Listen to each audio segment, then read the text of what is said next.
Hi, I'm Congressman Mike Levin.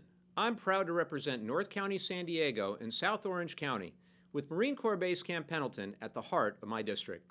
As we celebrate the holidays this year, we also mourn the loss of more than 320,000 Americans to this pandemic, including more than 5,500 veterans, a profound tragedy for our nation.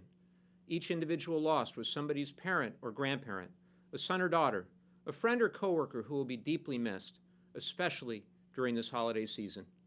The holidays are also challenging for many families who are struggling to make ends meet, for our heroic frontline workers, and for small businesses that are trying to endure this pandemic.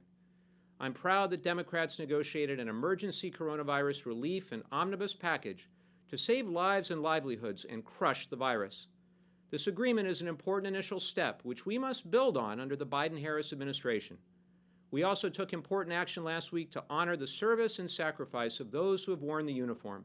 As chair of the House Veterans Affairs Subcommittee on Economic Opportunity, I was proud to sponsor the Johnny Isakson and David P. Rowe, MD, Veterans Healthcare and Benefits Improvement Act of 2020.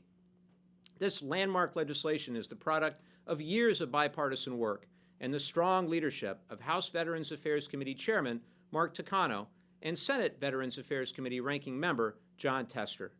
It includes numerous legislative initiatives from dozens of House Democrats and provisions from nearly 60 House-passed bills. It includes the Homeless Veteran Coronavirus Response Act, a bill I introduced to expand and strengthen VA services for homeless veterans during the pandemic, allowing the VA to use existing funds for a wider range of services. It includes the Reducing Veteran Homelessness Act, a bill I introduced to fill gaps in HUD-BASH case management. It includes the Protect the GI Bill Act, a bill I introduced to increase transparency and accountability among educational programs that receive funding from the VA, and it includes the Pandemic Assistance for Student Veterans Act, which will minimize the impact of the pandemic on student veterans.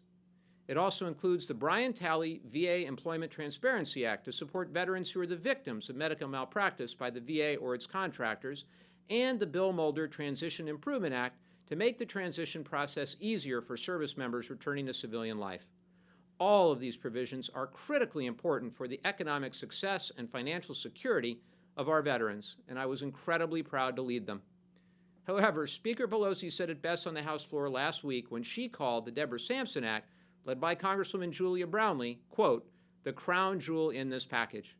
The Deborah Sampson Act takes long overdue steps to address the inequities and barriers that women veterans face when accessing VA care and benefits. The legislation expands access to care for women veterans, combats sexual harassment and assault, increases cultural competency for all VA staff, and improves data collection to ensure that our nation's nearly 2 million women veterans get the care, benefits, and resources they've earned. With this legislation, we're fulfilling President Lincoln's promise to care for those who shall have borne the battle and for their families, caregivers, and survivors. While we celebrate this extraordinary accomplishment, I know that many troops, veterans, and their loved ones are spending this holiday apart from one another. Please know that I deeply appreciate your service and sacrifice, and that House Democrats will keep fighting for you in the new year. Thank you, and happy holidays.